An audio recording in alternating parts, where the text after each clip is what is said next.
بسم اللہ الرحمن الرحیم اللہم صلی علی محمد وعلی آل محمد کما صلیت علی ابراہیم وعلی آل ابراہیم انک حمید مجید اللہم بارک علی محمد وعلی آل محمد کما بارکت علی ابراہیم وعلی آل ابراہیم انک حمید مجید۔ بسم اللہ الرحمن الرحیم۔ حقوق الزوجین، بیوی اور شوہر کے حقوق۔ نمبر 6، حسن معاشرت۔ حسن معاشرت کو آسان لفظوں میں بھلے انداز میں زندگی بسر کرنے سے تعبیر کیا جا سکتا ہے۔ اللہ تعالیٰ کا ارشاد ہے وَعَاشِرُوهُنَّ بِالْمَعْرُوفِ فَإِن كَرِهْتُمُوهُنَّ فَعَسَىٰ أَن تَكْرَهُوا شَيْئًا وَيَجْعَلُ اللَّهُ فِيهِ خَيْرًا كَثِيرًا۔ سورۃ النساء آیت نمبر 19۔ ترجمہ، اور ان کے ساتھ حسن معاشرت کا رویہ اپناؤ، بھلے طریقے سے زندگی بسر کرو۔ اگر وہ تمہیں ناپسند ہو تو ہو سکتا ہے کوئی چیز تمہیں ناگوار ہو، مگر اللہ نے اس میں بہت بھلائی رکھ دی ہو۔ آیت میں حسن معاشرت اور بھلے طریقے سے زندگی بسر کرنے کا جو حکم دیا گیا ہے وہ انتہائی جامع بات ہے، اور اس کا مفہوم میں بہت سی باتیں شامل ہیں۔ مثلا شوہر اپنی بیوی کا مہر اور نان و نفقہ پوری طرح ادا کرے۔ جیسا کہ عرض کیا گیا ہے کہ حسن معاشرت ایک جامع کلام ہے، اس کا مفہوم بہت وسیع ہے، لہٰذا ہم حسن معاشرت کے تقاضے کے عنوان سے ان چیزوں کا تفصیل کے ساتھ پیش کرنے کی کوشش کریں گے۔ حسن معاشرت کے تقاضے۔ نمبر 1، عمدہ اخلاق سے پیش آنا۔ حسن معاشرت کا ایک تقاضا بیوی کے ساتھ عمدہ اخلاق سے پیش آنا ہے۔ رسول اللہ صلی اللہ علیہ وآلہ وسلم کا فرمان ہے، ایمان کے لحاظ سے کامل مومن وہ ہے جو اخلاق میں سب سے اچھا ہے، اور تم میں سب سے بہتر شخص وہ ہے جو اپنی بیویوں کے لیے سب سے بہتر ہو۔ بحوالہ سنن ترمذی حدیث نمبر 286۔ نمبر 2، خوبیوں اور خامیوں کا موازنہ نہ کرنا۔ ہر انسان میں کچھ خوبیاں اور کچھ خامیاں ہوتی ہیں۔ عورت بھی ایک انسان ہے، لہٰذا وہ بھی اس اصول سے باہر نہیں۔ ایسا نہیں ہونا چاہیے کہ آدمی صرف اس کے خامیوں پر نظر رکھے، بلکہ اس کے خوبیوں اور خامیوں دونوں پر نظر رکھے اور خوبیوں کے پہلو کو ترجیح دے، جیسا کہ فرمان رسول صلی اللہ علیہ وآلہ وسلم ہے، کوئی مومن مرد اپنی مومنہ بیوی سے بغض نہ رکھے۔ اگر اس کی کوئی عادت ناپسند ہوگی تو ضرور کوئی دوسری پسند ہوگی۔ بحوالہ صحیح مسلم حدیث نمبر 1469۔ اگر کچھ آدمیوں کے سامنے آدھا گلاس پانی رکھ دیا جائے تو اس کے بارے میں تصور قائم کرنے اور تبصرہ کرنے والے 3 فریق ہو جائیں گے۔ ایک کا کہنا ہوگا کہ آدھا گلاس خالی ہے، دوسرے کا کہنا ہوگا کہ آدھا گلاس بھرا ہوا ہے، اور تیسرا کہے گا کہ آدھا گلاس بھرا ہے اور آدھا خالی ہے۔ پہلا شخص عیوب اور خامیوں کو دیکھنے اور انہیں اہمیت دینے کا مزاج رکھتا ہے، جبکہ دوسرا شخص عیوب سے قطع نظر صرف خوبیاں دیکھتا ہے، اور تیسرا شخص وہ ہے جو خوبیوں اور خامیوں کو بے وقت دیکھتا ہے، اور یہی ان سب میں سب سے بہتر شخص ہے، اور یہی صرف ہر شخص کو اختیار کرنے کی کوشش کرنی چاہیے۔ نمبر 3، خامیوں پر صبر کرنا۔ حسن معاشرت کا ایک تقاضا یہ بھی ہے کہ آدمی اپنی بیوی کے خامیوں اور کوتاہیوں پر صبر کرے، غلطیوں کے پیچھے نہ پڑا رہے، ہر بھول چپ پر ڈانٹ ڈپٹ نہ کرتا رہے، بلکہ اللہ کے حقوق کے سوا دیگر کوتاہیوں کو نظر انداز کیا کرے۔ خادم رسول انس رضی اللہ تعالیٰ عنہ فرماتے ہیں، میں نے رسول اللہ صلی اللہ علیہ وآلہ وسلم کی 10 سال خدمت کی، آپ نے کبھی مجھے اف نہیں کہا، آپ نے کسی کام پر یہ نہیں کہا کیا کہ تو نے یہ کام کیوں کیا اور یہ کام کیوں نہیں کیا۔ بحوالہ صحیح بخاری حدیث نمبر 383، صحیح مسلم حدیث نمبر 2309۔ عائشہ رضی اللہ تعالیٰ عنہ بیان کرتی ہیں کہ رسول رحمت صلی اللہ علیہ وآلہ وسلم نے کبھی کسی کو اپنے ہاتھ سے نہیں مارا، نہ کسی عورت کو اور نہ ہی کسی خادم کو، البتہ اللہ کی راہ میں جہاد کرتے ہوئے۔ بحوالہ صحیح مسلم حدیث نمبر 2327۔ جب عورت غیظ و غضب اور غصہ و طیش میں ہو تو مرد کو برداشت کرنا چاہیے۔ رسول اللہ صلی اللہ علیہ وآلہ وسلم کی ازواج مطہرات کبھی کبھار آپ سے بات لڑا دیتی تھیں اور دن بھر رات ہونے تک آپ سے بات بند رکھتی تھیں۔ بحوالہ صحیح بخاری حدیث نمبر 2468۔ نمبر 4، چہرے کو شگفتہ رکھنا۔ حسن معاشرت کا ایک تقاضا یہ بھی ہے کہ چہرہ ہمیشہ ہنستا مسکراتا، شگفتہ اور پھول کی طرح کھلا ہوا رہے۔ رسول اللہ صلی اللہ علیہ وآلہ وسلم کا ارشاد ہے، کسی نیکی کو حقیر مت سمجھو، اگرچہ اپنے بھائی سے خندہ روئی اور شگفتہ پیشانی سے ملنا ہی کیوں نہ ہو، وہ بھی ایک نیکی ہے۔ بحوالہ سنن ابی داود حدیث نمبر 4084۔ اس نیکی کا بھلا بیوی سے زیادہ اور کون حقدار ہو سکتا ہے؟ نمبر 5، میٹھی باتیں کرنا۔ حسن معاشرت کا ایک تقاضا میٹھی باتیں کرنا بھی ہے۔ بیشتر اوقات بیوی کو ایک میٹھی بات اس قدر پسند ہوتی ہے جس قدر قیمتی زیورات اور شاندار ملبوسات بھی پسند نہیں ہوتے۔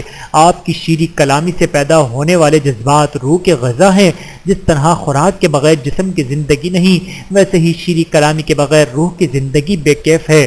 ازدواجی زندگی میں تکلف کے نام پر بہت سارے لوگ سنگین غلطی کے شکار ہو جاتے ہیں۔ وہ کہتے ہیں کہ ہماری بیوی 2، 3 یا 4 بچوں کی ماں ہو چکی ہے، اب ہم لوگ دولہا دلہن تھوڑی باقی رہ گئے ہیں کہ آپس میں ہنسی مذاق کریں۔ یہ بہت بڑی بھول ہے۔ ہنسی مذاق اور چلبلے پن کے بغیر زندگی بے کیف اور بے لذت ہو جاتی ہے۔ جب آپ کی بیوی آپ کے لیے اپنے ہاتھوں کا پکایا ہوا کھانا پیش کرے، آپ چمکتی آنکھوں، پسندیدہ نگاہوں اور مسکراتے لبوں کے ساتھ اس کا شکریہ ادا کریں، اس کے پکوان کی مہارت نیز دیگر خوبیوں اور حسن و جمال کی تعریف کریں۔ عورتوں پر تعریفی کلمات بہت اثر انداز ہوتے ہیں، انہیں اپنی تعریف بہت اچھی لگتی ہے۔ مال و دولت، زیورات و ملبوسات اور لذیذ کھانوں کی عورت کی تمنا اور آرزو اگر آپ پوری نہیں کر سکتے تو کم از کم اپنی میٹھی باتوں اور میٹھے بول سے اس کا دل تو خوش رکھ سکتے ہیں۔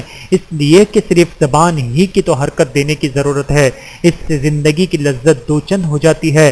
بعض عورتیں کہتی ہیں کہ شوہر کو مجھ سے کیا چاہیے، میں اسے کھانا پکا کر دیتی ہوں، اس کے کپڑے صاف کرتی ہوں، اس کے گھر کی صفائی ستھرائی کرتی ہوں، اس کے بچوں کو نہلاتی دھلاتی اور کھلاتی پہناتی ہوں، اس کی ہر ضرورت پوری کرتی ہوں، آخر اس کو مجھ سے اور کیا چاہیے؟ ہرگز نہیں، یہ انداز فکر غلط ہے، سوچنے کا یہ ڈھنگ صحیح نہیں۔ شوہر کو ان تمام کاموں سے زیادہ آپ کے ہونٹوں کی مسکراہٹ چاہیے، آپ کی زبان سے پیار و محبت کے کلمات چاہیے۔ جیسے آپ شوہر کی زبان سے اپنی تعریف سننا پسند کرتی ہیں، ویسے شوہر بھی آپ کی زبان سے اپنی تعریف سننا پسند کرتا ہے۔ آپ کبھی کبھی اس کی خوبیاں ذکر کیا کیجئے، آپ اس سے کہیے میں آپ کو پا کر کتنی خوش نصیب ہوں۔ یہ بھی یاد رکھیے کہ میٹھی باتیں کرنے کے کچھ آداب ہیں جن کی رعایت ضروری ہے۔ شیریں کلامی کے آداب۔ شیریں کلامی کے لیے بولنے اور سننے دونوں کے آداب کی رعایت ضروری ہے۔ آئیے بولنے کے آداب پر ایک نظر ڈالتے ہیں۔ نمبر 1، گفتگو کرتے ہوئے مخاطب کی حالت کا خیال رکھنا ضروری ہے۔ ایسا نہ ہو کہ آپ محبت اور خوشیوں کی باتیں کریں حالانکہ وہ کسی تکلیف یا غم میں مبتلا ہو۔ اس وقت باتیں کریں جب وہ کسی ٹیلی فون پر محو گفتگو ہو یا کچھ لکھنے میں مشغول ہو یا کسی اہم معاملے کا انتظار ہو اور وہ اسی فکر میں لگا ہو، یا اسے نیند آ رہی ہو یا اونگ رہا ہو، یا پیشاب و پخانے کا حاجت مند ہو، یا کسی کو وقت دیا ہو اور نہایت تیزی کے ساتھ وہاں پہنچنا چاہتا ہو۔ ان حالات میں کوئی قصہ چھیڑنا عقل و دانش کے خلاف ہے۔ نمبر 2، صرف خود ہی ہمیشہ نہ بولتے رہیں بلکہ دوسرے کو بھی بولنے کا موقع دیں۔ نمبر 3، ایک ہی بات کو بار بار نہ دہرایا کریں، اس سے اکتاہٹ ہو جاتی ہے۔ نمبر 4، حسب موقع طویل یا مختصر گفتگو کریں۔ نمبر 5، تواضع پیش نظر رہے، اپنی خوبیاں گنا کر فخر نہ کریں، سننے والا کوئی ہو اسے یہ بات ناگوار ہوتی ہے۔ نمبر 6، بات کرتے ہوئے مخاطب کی عزت و تکریم کبھی فراموش نہ ہو۔ نمبر 7، گفتگو کا ایسا موضوع اختیار کریں جس سے مخاطب کو دلچسپی ہو۔ میاں بیوی کو ایک دوسرے کی دلچسپیوں کا ظاہر ہے کہ علم ضرور ہوگا۔ جس وقت شوہر کو مالی دشواریوں کا سامنا ہو اس وقت بیوی کو اس کے سامنے گھریلو ضروریات کی باتیں نہیں کرنی چاہیے۔ اسی طرح شوہر کو کسی دوسری عورت کی ایسی تعریف نہیں کرنی چاہیے جو خود اس کی اپنی بیوی میں نہ ہو، اس سے احساس کمتری پیدا ہوتی ہے۔ نمبر 8، ہمیشہ ہی وعظ و نصیحت نہیں کرتے رہنا چاہیے بلکہ اس کا ایک خاص وقت ہوتا ہے۔ نمبر 9، کون سی بات تنہائی میں کہنی ہے اور کون سی بات لوگوں کے سامنے، اس کی رعایت ضروری ہے۔ نمبر 10، حسب ضرورت آواز بلند یا پست رکھیں۔ آواز اتنی بلند نہ ہو کہ سر پھٹ جائے اور اتنی پست نہ ہو کہ سنائی نہ دے، بلکہ اعتدال مطلوب ہے۔ جس طرح بات کرنے کے کچھ آداب ہیں اسی طرح بات سننے کے بھی کچھ آداب ہیں۔ آئیے اس کا بھی کچھ تذکرہ کرتے ہیں۔ نمبر 1، نہایت توجہ اور غور سے بات سننی چاہیے۔ اس سے واضح ہوتا ہے کہ سننے والے کے دل میں بولنے والے کا احترام اور اس کی محبت ہے اور اس کی باتیں اس کے لیے قابل قدر ہیں۔ نمبر 2، بات کے دوران توجہ سے سننا چھوڑ کر کسی اور کام میں مشغول نہ ہوں۔ ایسا نہ کرے کہ کوئی کتاب اٹھا کر پڑھنا شروع کر دیں یا سلائی کرنے میں لگ جائیں یا جھاڑو اٹھا کر صفائی میں لگ جائیں یا بچہ کھلانے لگیں یا کسی اور کام میں لگ جائیں۔ نمبر 3، درمیان میں بات نہ کاٹیں بلکہ بات پوری ہونے کا انتظار کریں۔ درمیان میں بات کاٹنے کی بنا پر ہی بہت سی مشکلات پیدا ہوتی ہیں۔ نمبر 4، سنی ہوئی بات پر اپنے اچھے اخلاقیات و جذبات کا اظہار کریں۔ نمبر 5، اگر بولنے والا کسی خاص موضوع پر دلچسپی سے بول رہا ہے تو سننے والا موضوع تبدیل نہ کرے۔ نمبر 6، اس وقت بھی بات غور و توجہ سے سنیں جبکہ اسے پہلے سن چکے ہوں۔ نمبر 7، بات معمولی ہو یا گہری ہو، ہر حالت میں تنگ دلی کا اظہار کیے بغیر سننا چاہیے۔ نمبر 8، بولنے والا اگر سننے والے کے رائے کے خلاف کوئی بات کہہ دے تو اسے فوراً رد نہیں کرنا چاہیے بلکہ مناسب تمہید کے ساتھ اس کی غلطی واضح کرنی چاہیے۔ نمبر 9، دوران گفتگو موقع و محل کے مناسبت سے چہرے پر مختلف تاثرات پیدا کرنے اور اس کا اظہار کرنے کی کوشش کرنی چاہیے۔ مثلاً ہنسنے کی بات ہو تو ہنسیں، غم و الم کی بات ہو تو افسوس کریں اور تعجب کی بات ہو تو تعجب کریں، وغیرہ وغیرہ۔ نمبر 6، رائے اور مشورے کا احترام کرنا۔ حسن معاشرت کا ایک تقاضا یہ بھی ہے کہ شوہر بیوی کی رائے کا احترام کرے، اس کے بات کو غور سے سنے، اگر کوئی صحیح مشورہ دے تو قبول کرے۔ چنانچہ صلح حدیبیہ کے دوران رسول اللہ صلی اللہ علیہ وآلہ وسلم نے ام سلمہ رضی اللہ تعالیٰ عنہا کا مشورہ قبول فرمایا اور وہ مسلمانوں کے حق میں بڑا مفید ثابت ہوا۔ پورا قصہ اس طرح ہے کہ جب صلح حدیبیہ مکمل ہو گئی تو نبی کریم صلی اللہ علیہ وآلہ وسلم نے صحابہ کرام رضی اللہ تعالیٰ عنہم کو اپنی قربانیاں کرنے اور سر منڈا کر یا بال کٹا کر احرام کھول دینے کا حکم دیا تو صحابہ میں سے کوئی نہ اٹھا۔ اس پر ام سلمہ رضی اللہ تعالیٰ عنہا نے آپ کو مشورہ دیا کہ آپ خود نکلیں اور کسی سے بات کیے بغیر اپنی قربانی کر ڈالیں اور اپنا سر منڈا لیں۔ چنانچہ آپ صلی اللہ علیہ وآلہ وسلم نے ایسا ہی کیا اور پھر سارے صحابہ اٹھے اور انہوں نے بھی آپ کی پیروی کی۔ بحوالہ صحیح بخاری حدیث نمبر 332۔ نمبر 7، گھر میں داخل ہوتے ہوئے سلام کرنا۔ حسن معاشرت کا ایک تقاضا یہ بھی ہے کہ آدمی جب گھر میں داخل ہو اپنے اہل و عیال سے سلام کرے۔ رسول اللہ صلی اللہ علیہ وآلہ وسلم کا ارشاد ہے، جب تم اپنے اہل و عیال پر داخل ہو تو سلام کرو، تمہارا سلام خود تمہارے لیے اور تمہارے گھر والوں کے لیے برکت کا سبب ہے۔ بحوالہ سنن ترمذی حدیث نمبر 2698۔ نیز ارشاد باری تعالیٰ ہے، فَإِذَا دَخَلْتُمْ بُيُوتًا فَسَلَّمُوا عَلَىٰ أَنفُسِكُمْ تَحِيَّةً مِّنْ عِندِ اللَّهِ مُبَارَكَةً طَيِّبَةً۔ سورۃ النور آیت نمبر 61۔ ترجمہ، جب تم گھروں میں داخل ہوا کرو تو اپنے لوگوں یعنی گھر والوں کو سلام کہا کرو، یہ اللہ کی طرف سے مبارک اور پاکیزہ تحفہ ہے۔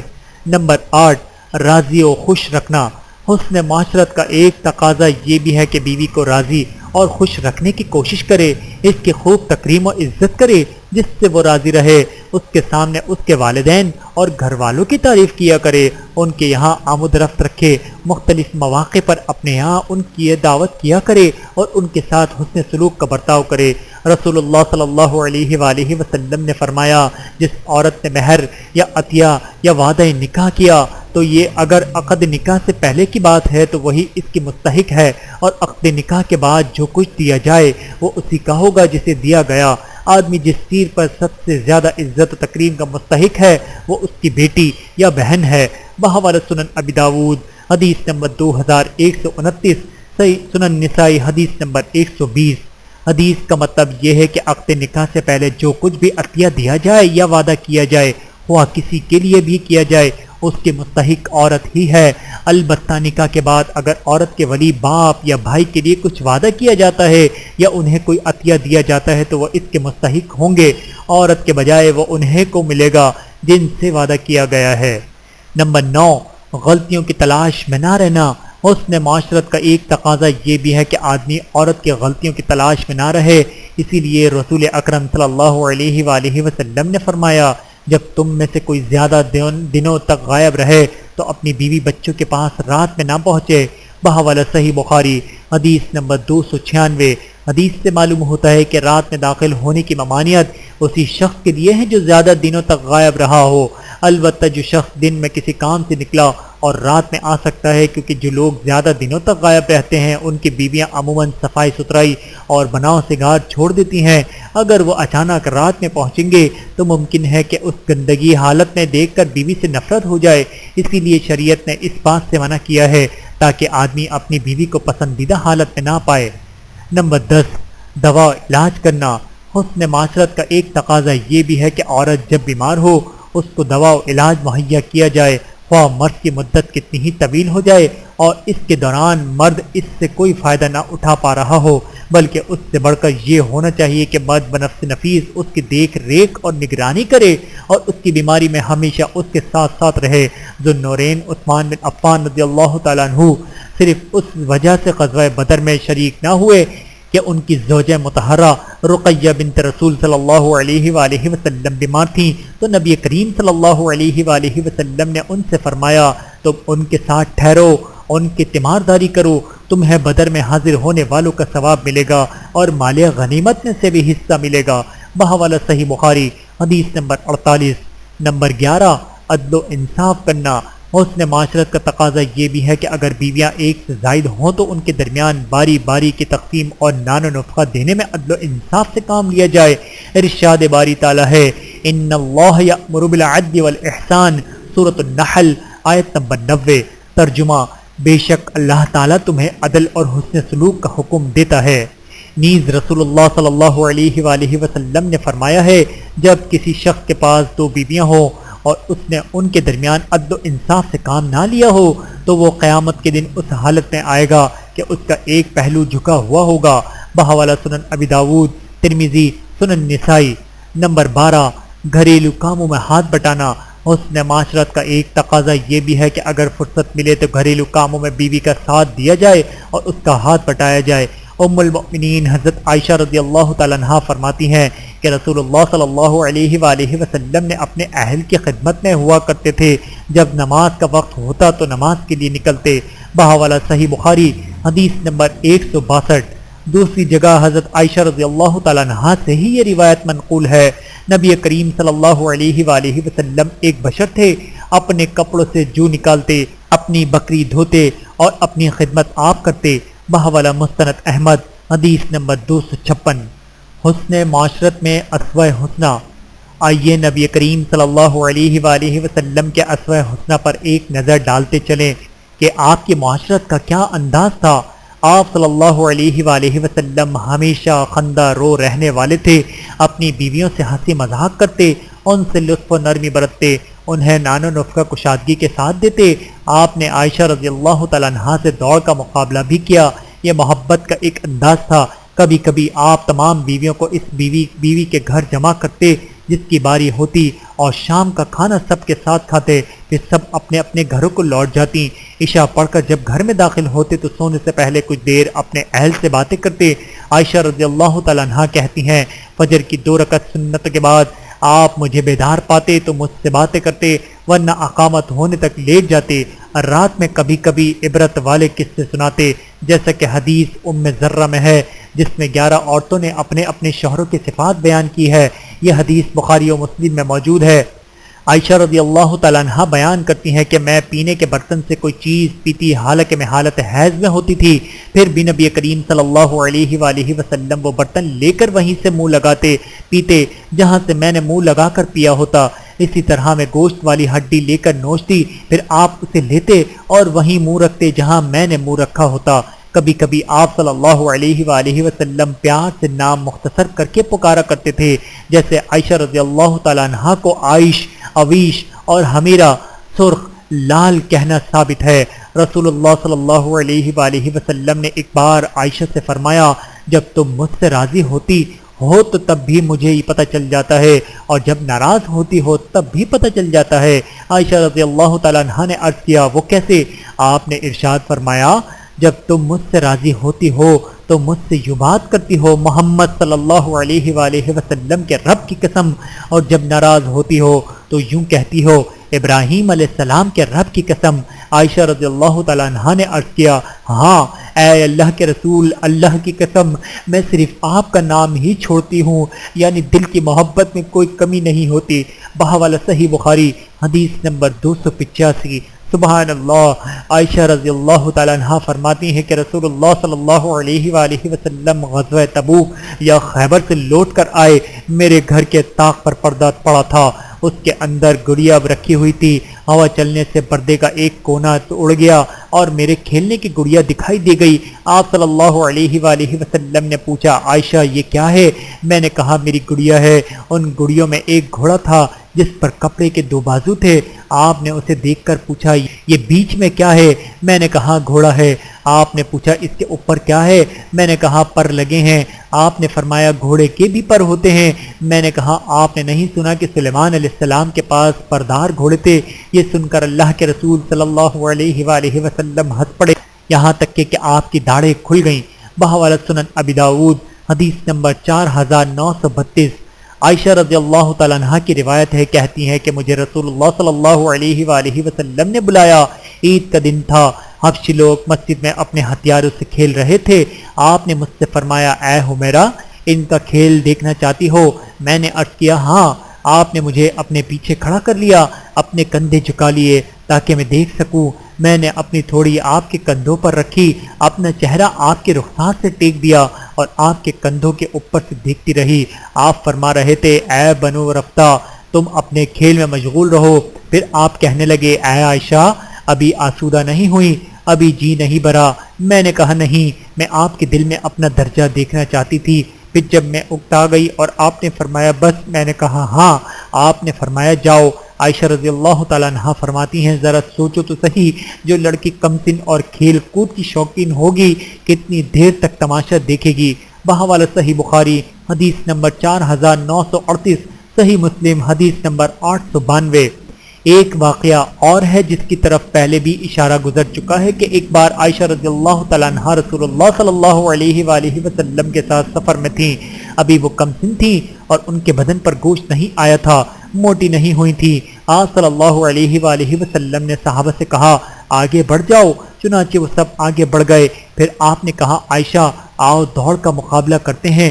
مقابلے میں عائشہ رضی اللہ تعالیٰ عنہ آگے نکل گئیں۔ کچھ دنوں بعد ایک سفر میں پھر جانا ہوا، اس بار بھی آپ نے صحابہ سے کہا آگے بڑھ جاؤ اور عائشہ رضی اللہ تعالیٰ عنہ سے دوڑ کا مقابلہ کرنے کے لیے کہا۔ عائشہ رضی اللہ تعالیٰ عنہ فرماتی ہے کہ اس وقت میں موٹی ہو چکی تھی اور میرے بدن پر گوشت چڑھ آیا تھا۔ میں نے کہا اس حالت میں اے اللہ کے رسول میں آپ سے کیسے مقابلہ کر سکتی ہوں؟ آپ نے فرمایا تمہیں مقابلہ کرنا ہی پڑے گا۔ چنانچہ مقابلہ ہوا اور آپ مجھ سے آگے نکل گئے۔ پھر آپ ہنسنے لگے اور آپ نے فرمایا یہ اس جیت کا بدلہ ہے۔ عائشہ رضی اللہ تعالیٰ عنہ فرماتی ہیں کہ میں اس پرانے واقعے کو بھول چکی تھی۔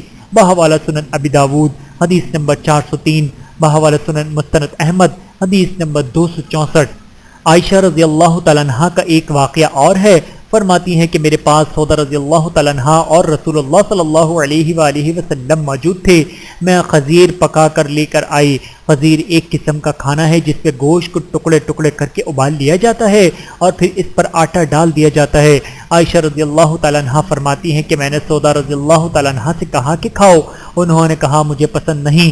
میں نے کہا اللہ کی قسم تمہیں کھانا پڑے گا ورنہ میں تمہارے چہرے پر اسے مل دوں گی، پوت دوں گی۔ انہوں نے کہا مجھے طلب نہیں ہے، مجھے نہیں چاہیے، لہٰذا میں نے پلیٹ سے تھوڑا سا سالن لے کر ان کے چہرے پر مل دیا۔ رسول اللہ صلی اللہ علیہ وآلہ وسلم میرے اور ان کے درمیان تھے۔ اب آپ گھٹنے موڑ کر جھک گئے تاکہ وہ مجھ سے بدلہ لے لیں، چنانچہ انہوں نے پلیٹ سے تھوڑا سا سالن نکال کر میرے چہرے پر مل دیا۔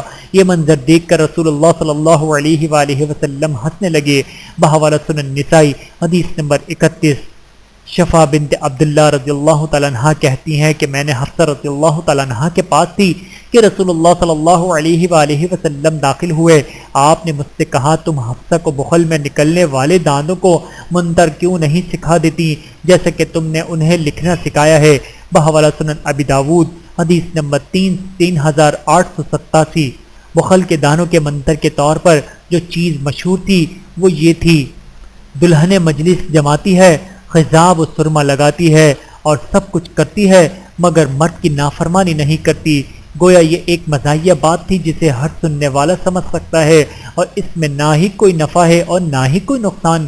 البتہ یہ کہہ کر نبی کریم صلی اللہ علیہ وآلہ وسلم حفصہ رضی اللہ تعالیٰ عنہ کو تنبیہ کرنا چاہتے تھے، کیونکہ انہوں نے رسول اللہ صلی اللہ علیہ وآلہ وسلم کا ایک راز فاش کر دیا تھا۔ نمبر 13، بعد وفات بھی ذکر خیر کرنا۔ حسن معاشرت کا ایک تقاضا یہ بھی ہے کہ بیوی کے وفات کے بعد بھی اس کی وفاداری قائم رکھی جائے۔ نبی کریم صلی اللہ علیہ وآلہ وسلم نے اس سلسلے میں اعلیٰ مثال پیش فرمائی۔ آپ صلی اللہ علیہ وآلہ وسلم ام المؤمنین حضرت خدیجہ رضی اللہ تعالیٰ عنہ کی وفات کے بعد بکثرت ان کے مدح و ثنا فرمایا کرتے اور ان کی فضیلت بیان کرتے، حتیٰ کہ عائشہ رضی اللہ تعالیٰ عنہ کہتی ہیں مجھے خدیجہ سے جو غیرت تھی وہ کسی اور بیوی سے نہیں تھی، کیونکہ نبی کریم صلی اللہ علیہ وآلہ وسلم انہیں بہت یاد کیا کرتے تھے۔ بحوالہ صحیح بخاری حدیث نمبر 102۔ ایک روایت میں اتنی زیادتی ہے کہ میں نے خدیجہ رضی اللہ تعالیٰ عنہ کو کبھی نہیں دیکھا، لیکن نبی کریم صلی اللہ علیہ وآلہ وسلم انہیں بہت یاد کیا کرتے تھے۔ کبھی کبھی جب آپ بکری ذبح کرتے تو اسے کئی ٹکڑے کاٹ کر خدیجہ رضی اللہ تعالیٰ عنہ کی سہیلیوں میں بھیج دیا کرتے تھے۔